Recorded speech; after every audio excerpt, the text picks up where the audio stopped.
जय हिंद दोस्तों। आज हम बात करेंगे कुछ धातु और कुछ अधातु जो आपको परीक्षा के व्यू से बहुत इंपॉर्टेंट है।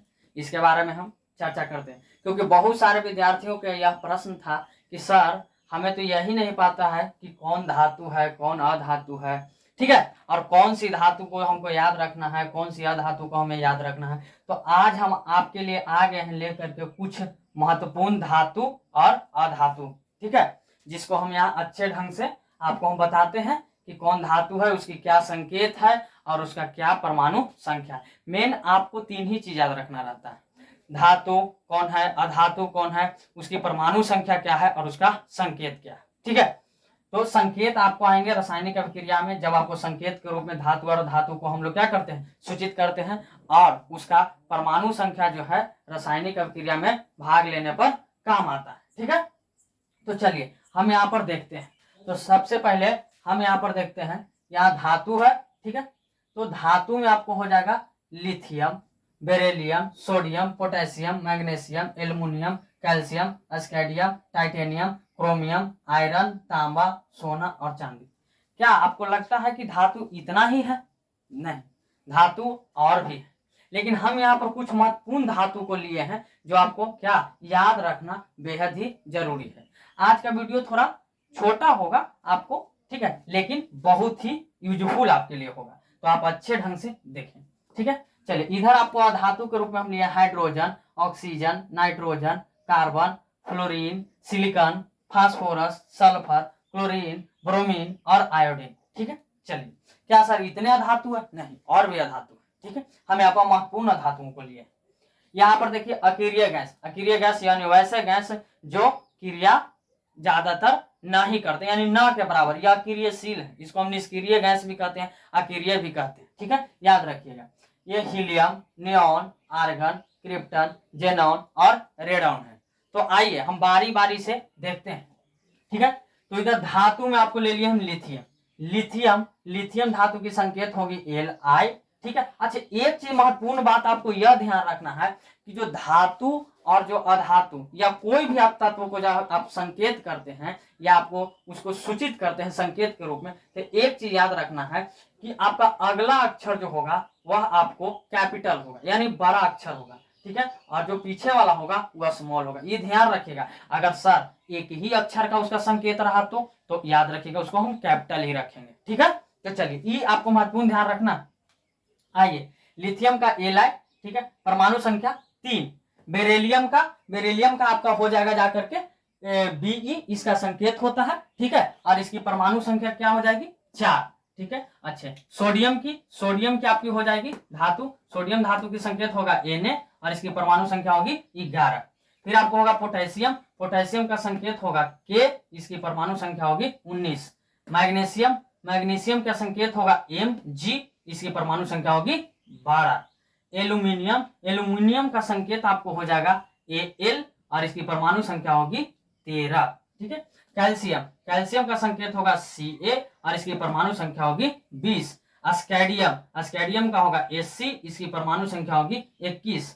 टाइटेनियम की संकेत होगा Ti और इसकी परमाणु संख्या होगी 22। क्रोमियम का संकेत होगा Cr और इसकी परमाणु संख्या होगी 24। आयरन जिसको हम लोहा भी कहते हैं, ठीक है, याद रखिएगा, तो इसका संकेत होता है Fe और इसका परमाणु संख्या होता है 26। तांबा को हम लोग कॉपर भी लिखते हैं, ठीक है, और इसका संकेत होता है Cu, इसकी परमाणु संख्या 29। सोना को हम लोग गोल्ड भी कहते हैं, इसकी संकेत होती है Au और इसकी परमाणु संख्या होगी 79 यानी 79। चांदी को हम लोग सिल्वर भी कहते हैं, इसकी संकेत होगी Ag और इसकी परमाणु संख्या होगी 47 यानी 47। चलिए ठीक है, तो ये कुछ महत्वपूर्ण धातुएं थी जिनका हम संकेत और परमाणु संख्या आपको बता दिए। आगे जब हम नेक्स्ट वीडियो बनाएंगे जिसमें आपको रासायनिक अभिक्रिया के बारे में बताएंगे कि आखिर धातुएं या कोई भी तत्व रासायनिक अभिक्रिया कैसे करता है, तो उसमें आपको ये यूज होगा, ठीक है, ये आपका यूज होगा संकेत। तो अगर मान के चले हम लिख दिए Na, तो आप सोचिएगा कि सर Na क्या है, तो वहां पर आपको समझना है कि Na क्या है, सोडियम का संकेत, ठीक है। अच्छा हम लिख दे परमाणु संख्या कहीं पर 11, तो आपको ध्यान रहना चाहिए ना कि हाँ भाई 11 किस तत्व की परमाणु संख्या है, ठीक है, याद रखिएगा। धातुएं और भी हैं, लेकिन हम कुछ महत्वपूर्ण धातुएं लिखें, इनको बस आप याद कर लीजिएगा, इनसे आपके परीक्षाओं में बहुत सारे प्रश्न आपको लड़ेंगे। ठीक है, चलिए नेक्स्ट है इधर अधातु। अधातु में आप देखिए hydrogen, oxygen, nitrogen, carbon, fluorine, silicon, phosphorus, sulphur, chlorine, bromine और आयोडीन। ठीक है, तो हम बारी बारी से देखते हैं। हाइड्रोजन, हाइड्रोजन अधातु, आपको ये भी पता है कि जो हमारे तत्वों की जो श्रेणी है, जो हमारे तत्वों का जो है क्या आवर्त सारणी है, उसमें हाइड्रोजन नंबर 1 पर है। ठीक है, याद रखिएगा। तो हाइड्रोजन, हाइड्रोजन का संकेत क्या हो जाएगा, H, इसकी परमाणु संख्या 1। अच्छा, ऑक्सीजन, ऑक्सीजन की संकेत O होगी, इसकी परमाणु संख्या 8। नाइट्रोजन, नाइट्रोजन का N होगा, इसकी परमाणु संख्या 7। कार्बन, कार्बन का संकेत C, इसकी परमाणु संख्या 6। फ्लोरीन, फ्लोरीन का संकेत F, इसकी परमाणु संख्या 9। सिलिकॉन, सिलिकॉन का संकेत Si, इसकी परमाणु संख्या 14। फास्फोरस, फास्फोरस का संकेत P होगा, इसकी परमाणु संख्या होगा 15। सल्फर, जिसको हम गंधक भी कहते हैं, याद रखिएगा, गंधक का संकेत होगा S, इसकी परमाणु संख्या 16। क्लोरीन, क्लोरीन का संकेत होगा Cl, इसकी परमाणु संख्या 17। ब्रोमीन, ब्रोमीन का संकेत होगा Br, इसकी परमाणु संख्या 35। आयोडीन, आयोडीन का संकेत होगा I, इसकी परमाणु संख्या 53। ठीक है, यानी 53।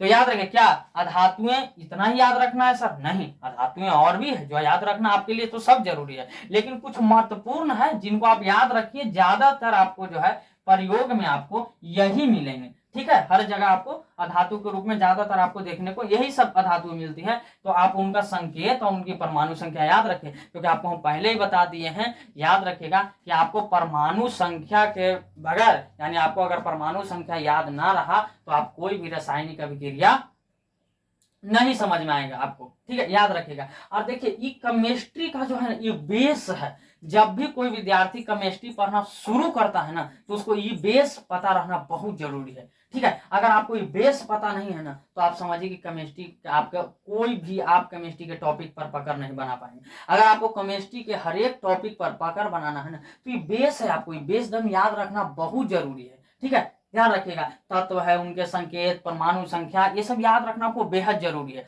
ठीक है, तो याद रखें, हम आपको हर टॉपिक, चाहे वो फिजिक्स हो या केमिस्ट्री हो या बायोलॉजी हो, आपको हर एक टॉपिक, ये तीनों विषय का हर एक टॉपिक आपको हम क्लियर करवाएंगे। याद रखिएगा, बस आप कमेंट में यह बता दीजिए कि आपको किस टॉपिक का जो है आपको सबसे पहले वीडियो चाहिए, ताकि हम उस टॉपिक का वीडियो सबसे पहले बनाएं। ठीक है, तो कमेंट में लिखिए और हमारे चैनल को सब्सक्राइब करिए जरूर, साइंस की बात। ठीक है, और कमेंट कीजिए, लाइक कीजिए। ठीक है, और आपको जो टॉपिक पढ़ना उसके बारे में जरूर बताइए। ठीक है, तो चलिए आते हैं अब अकीड़ीय गैस। अकीड़ीय गैस कैसा गैस है सर? मतलब ये किसी से क्रिया करता नहीं, हालांकि कुछ अपवाद हैं। कोई अगर यह कहता है कि अकीड़ीय गैस साफा किसी से क्रिया नहीं करता है, तो यह गलत बात है। कुछ अकीड़ीय गैसें हैं जो क्रिया करती है। ठीक है, अपवाद जैसे सर जेनॉन, ठीक है, जेनॉन करता है। ठीक है, याद रखिए। तो आइए, अकीड़ीय गैसों की संख्या आपसे पूछी जाती है ऑब्जेक्टिव में, कि अकीड़ीय गैसों की संख्या कुल कितने हैं? तो 10 है। ठीक है, सॉरी 10 गलत बात, सॉरी, अकीड़ीय गैसों की संख्या कुल 6 है। ठीक है, याद रखिएगा, जिनमें आपको helium, neon, argon, krypton, xenon और रेडॉन है। ठीक है, हीलियम का संकेत क्या होगा? He, परमाणु संख्या होते हैं 2। नियॉन का Ne संकेत होगा, परमाणु संख्या हो गए 10। आर्गन का Ar संकेत होगा और 18 होंगे इनके परमाणु संख्या। क्रिप्टन का Kr होगा और इसकी परमाणु संख्या 36। जेनॉन का Xe होता है इसका संकेत, और अब इसके परमाणु संख्या 54। रेडॉन, रेडॉन Rn इसका संकेत होता है और परमाणु संख्या 86। तो ये सभी अकीड़ीय गैस। अच्छे, अकीड़ीय गैसों से बहुत सारे प्रश्न आपको बनता है। बिहार बोर्ड की परीक्षाओं में बहुत इंपॉर्टेंट प्रश्न बने हैं अकीड़ीय गैसों से, बनते रहेगा, आगे भी बनेगा। जैसे सर हीलियम, हीलियम के बारे में तो इतना बार पूछा जाता है ना, कि बताइए जो आपको हीलियम, वायुयान के टायरों में कौन सी गैस भरी जाती है? हीलियम गैस है। ठीक है ना, याद रखिएगा, क्लियर है। हीलियम कौन सी गैस है, ऐसे करके पूछा जाता है ऑब्जेक्टिव। अकीड़ीय गैस मारिए आप। नियॉन, नियॉन आप जानते हैं ना, नियॉन आपको बहुत सारे जो है नियॉन का बल्ब भी होता है जिसमें नियॉन गैस भरी जाती है। ठीक है, याद रखिएगा। आर्गन, ठीक है, आर्गन, ठीक है। क्रिप्टन, अच्छा, क्रिप्टन एक खतरनाक जो है, मतलब ये एक तरह से इससे जो है मतलब कि विस्फोटक चीज है बनाई जाती है क्रिप्टन से। जेनॉन, जेनॉन हो गया। रेडॉन, रेडॉन तो आपको पता ही होगा, ये क्या है? रेडियो, रेडियो सक्रिय तत्व है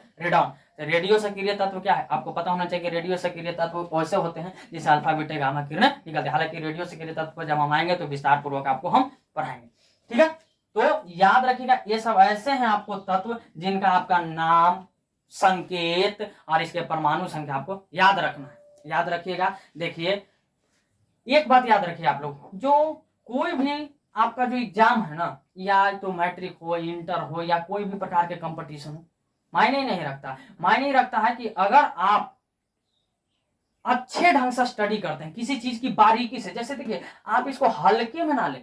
बहुत सारे विद्यार्थियों को हम देखते हैं तो ग्रेजुएशन में पढ़ रहे हैं, ठीक है, लेकिन उनको जो है केमिस्ट्री लिए हुए हैं ऑनर्स, लेकिन उनको से अगर ये चीज पूछ दिया जाए उनको नहीं पता, तो क्या लगता है आपको वो आगे कुछ बेहतर कर पाएंगे? नहीं। तो याद रखिए, आपको बेसिक से बेसिक की आपकी जानकारी बहुत जरूरी है, क्योंकि बेस से ही कोई महल तैयार होता है।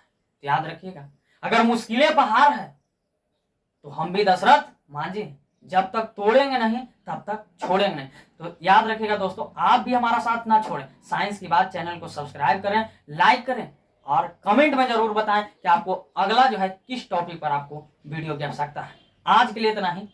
जय